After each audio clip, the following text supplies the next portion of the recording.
25-year-old Martha, not her real name, has a really exciting day ahead of her.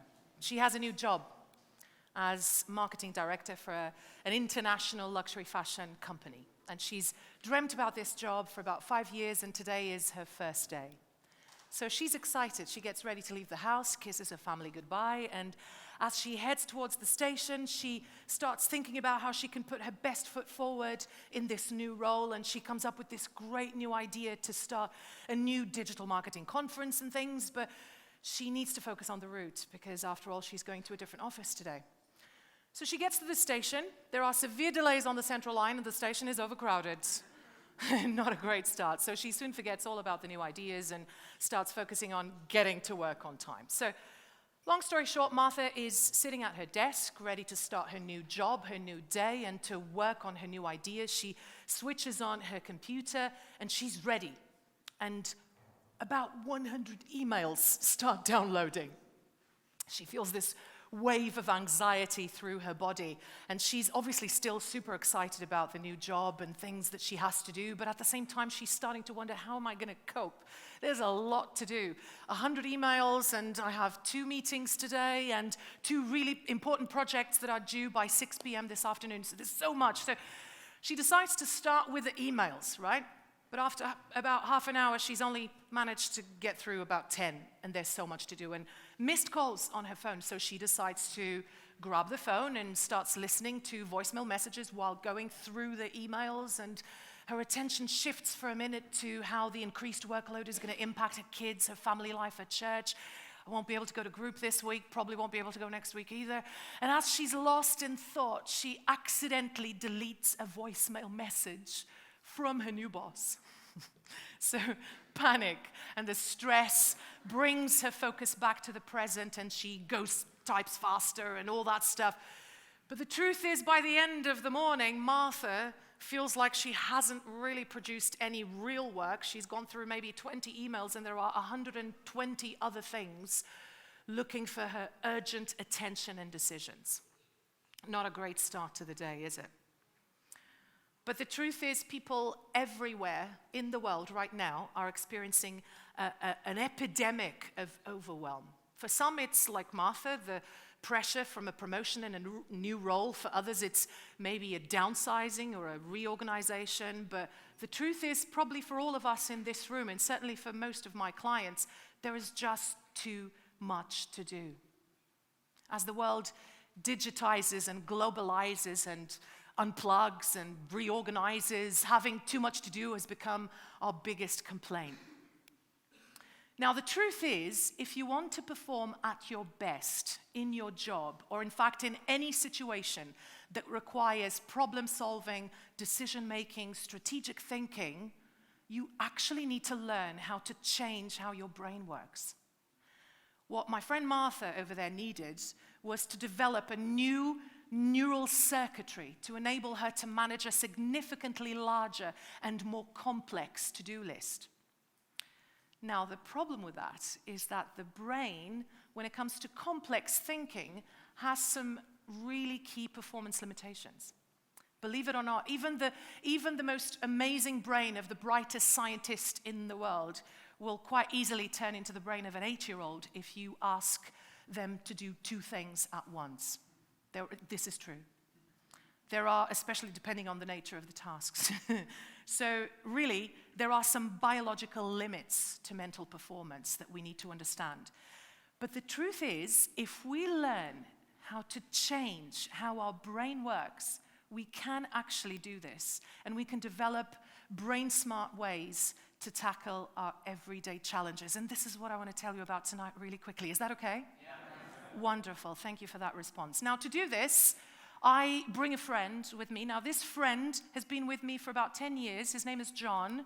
And for those of you of a more sensitive disposition, please look away because I'm going to remove John's lid to show you what happens in Martha's brain when she's trying to make decisions, okay? Now, please, no real brains were harmed in the process of preparing this talk. This is it's a medical model of the brain, my friends. But making decisions and solving problems actually relies heavily on a region of the brain that I want to tell you about tonight really quickly. It's this part of the brain that sits just behind John's forehead. It's called the pre-frontal cortex. Now, again, if you're sensitive, please look away. I'm going to remove it. Now, this part of the brain is actually the last major brain region to develop. Is anyone in the room below the age of 21? Raise your hands, please. Yeah, well, my friends, I'm sorry to inform you, this part of the brain is not fully formed yet for you. And for some of us, it's after 21. But, and although it's only about 4 to 5% of the overall volume of the brain, there's a lot more going on here, by the way. Don't be fooled, because like with diamonds and espressos, great things come in small packages. So this is really, really a very important part of your brain. It's in fact the part that is involved in all of our complex thinking and decision making and stuff. And in the last decade in particular, neuroscientists have made some significant discoveries about this part of the brain. There's a team from Yale Medical School led by a professor of neurobiology called Professor Arnsten, and she talks about, she's really significant in the discovery of the prefrontal cortex, and we've learned so much about it through her work. And she says that this part of the brain is the part of your brain that holds all of your thoughts at any one point, the thoughts in your mind. It's really, really key. But although it's amazing, it has some really significant limitations, as we can see from Martha's story and certainly from our own stories, I'm sure. She describes it as the Goldilocks of the brain. It needs to have everything absolutely right in order to function well.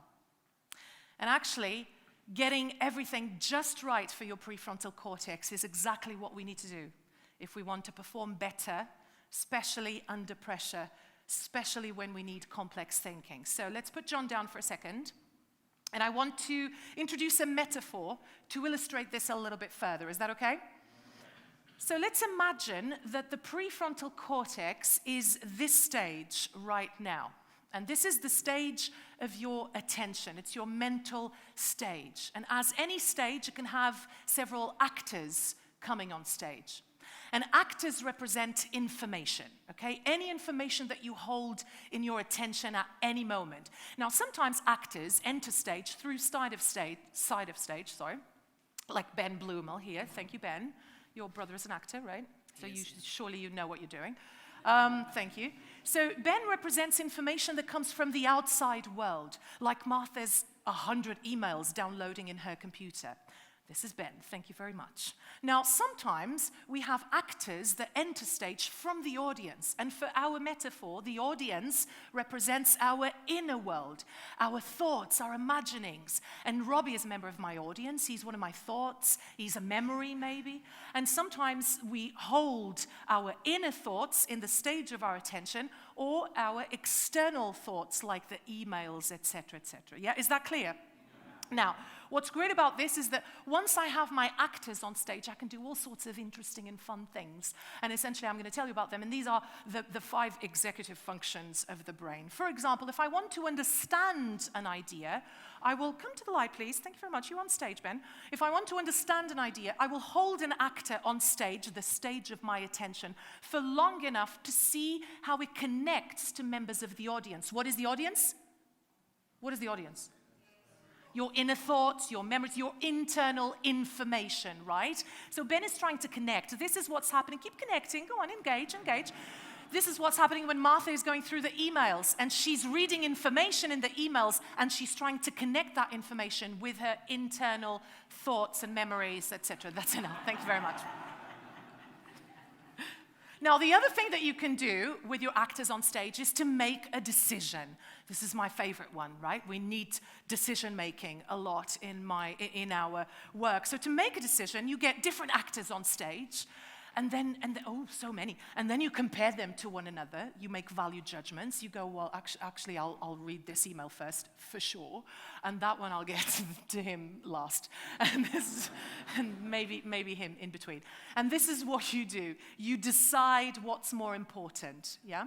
Now, the third thing that you can do is to recall information. Now, this is an interesting one. To remember something, you need to get actors from where? From the audience, your internal information, thoughts, memories. Now, Martha's sitting there and thinking, there was this thing that I learned in a management training course a few years ago about time management and email management, but it's too far back, especially if the memory is right at the back of the audience, like Charlie, by the way. She's part of this. She's not just having a thing.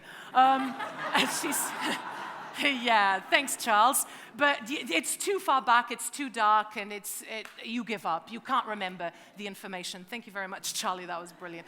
The other thing you can do is to memorize information. Now, to memorize information, you need to get external bits of information off the stage into the audience, right? They need to become your internal world.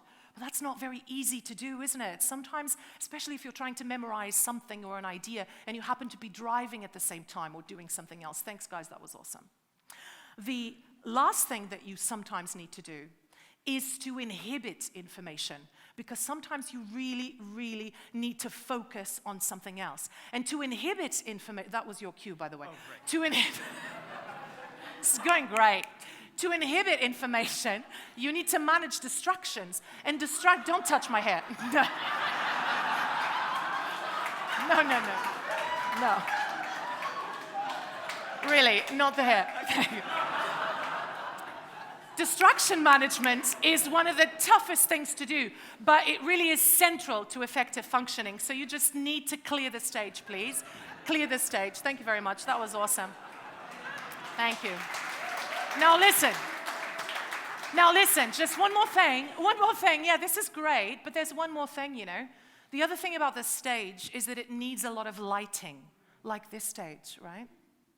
And exactly the same with our key mental activities. Conscious mental activities chew up your metabolic resources, the fuel in your blood, like anything else. Significantly faster than your automatic brain functions, like the things that keep your heart beating or your lungs breathing. Now, this means that the power to light the stage, first of all, you need a lot of it, and second, it decreases as you use it. Doing hungry tasks on your mental stage, like complex thinking or making a decision or doing a presentation like this, could exhaust you physically after even just half an hour. In comparison, a truck driver can drive all day, all night, only needs to stop when they need to eat or sleep. And that's because, by the way, it involves a different part of the brain. In the center of the brain, it doesn't involve the prefrontal cortex. This part of the brain is much more energy efficient. Unless, obviously, you're a new truck driver driving a new truck or going through a new route, and then it's a different thing. But essentially what this means is that your best quality thinking time only lasts for a certain period of time. It's a wonderful resource, but we need to watch very carefully what we do with the stage of our attention. And this is really key. The key is to rethink how we use it, how we value it. So here's a new perspective. Consider allocating your mental stage to things that really, really matter. And in the next maybe 1 minute, I just want to spend 1 minute, I'm going to go really quickly, and if you have your phones, get them out, because I want to give you 5 things very quickly that you can start doing tomorrow morning, and this can change your life, because it will change how your brain works. So listen carefully. The first thing that you need to do is prioritize prioritizing. No, this is very important, I mean it. This means prioritize first, before doing any other energy-hungry task, like reading emails, which is what Martha did. And this is because prioritizing is probably the most important thing that you need to do in your life, but it's also one of the most energy-consuming things that you can do with your brain. So do it first. Second, use visuals. One of the best ways to reduce the energy required for processing information is literally to see something. You've just learned a super complex scientific idea, such as the functioning of your prefrontal cortex, made relatively easy, right, through the use of images. I brought John. I used a metaphor. And in fact, when you use metaphors or storytelling, basically anything that activates an image in your brain, you activate your visual cortex, which sits at the back of the brain and, again, is super energy efficient. If you picture your bedroom right now, you'll see loads of objects, different sizes, different shapes, different colors, and that's easy to do. Try putting that into words. It takes a lot more brain resources to use words than images. Third thing, get things out of your heads.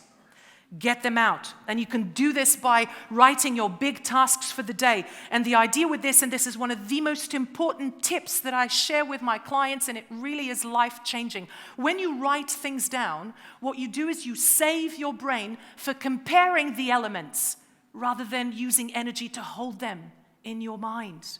So this can really, really save your life, your performance. The secret with this is minimizing energy usage to maximize performance. Number 4, divide your working day based on the type of brain usage, rather than projects or topics or themes, which is very different to how we normally do it, because usually you work on a project and then you move on to another project. Actually consider doing blocks of time just for creative thinking, strategic, writing, decision-making, even if you're working across different projects. And then another block of time for meetings, another one for things like catching up on emails. What you do with that is also really smart, because when you switch from one thing to the other, you give your brain a chance to recover. And last, my personal favorite, don't think when you don't have to. And this is, seriously, don't. I love this one. I love not paying attention to things that are not urgent. Really, don't think unless you really have to, because your ability to make great decisions is a very limited resource. No matter what you do, you cannot sit there all day and make brilliant decisions one after the other all day long, like a truck driver can stay on the road. It's just different. So before I finish, my friends, if I may, I just wanted to very quickly go back to the story of Martha. Imagine what would have happened if she knew the limitations of her prefrontal cortex. I imagine that, at 6:30 a.m., she gets up, she walks to the station, she has this great idea for a new conference that could change the game, and what she does is she grabs her phone and records a voice note with the idea, because she knows that she shouldn't be trying to waste energy in her brain trying to remember something. With her voice note safely recorded, with her idea safely recorded in her voice note, she can now enjoy some lovely worship music as she endures the rush hour. The second thing that she could have done differently is sitting down at her computer, instead of starting with the emails, she chooses to prioritize, because she knows that it's the most important thing that she can do, and she needs to do it first while her mind is fresh. The third thing that she can do is she knows it's going to be really difficult to keep the actors off stage to be able to prioritize, so she closes her computer, switches off her phone, and goes to the whiteboard in the back of the office. And she draws a box for the project, a box for the idea, but you see where this is going, right? And with that, she conserves the energy to compare the elements rather than trying to hold all the tasks that she needs to do. And let's just imagine that she keeps going in flow, and time has passed. She gets a bit peckish. It's time to eat. She stops because she knows the brain needs fuel. And before she leaves, she goes back to the whiteboard and she writes one last thing that she's just remembered from Pastor Gary's message on Sunday. She writes, Jeremiah 29:11. For I know the plans that I have for you, plans to prosper you and not to harm you, to give you a hope and a future, and everything feels right.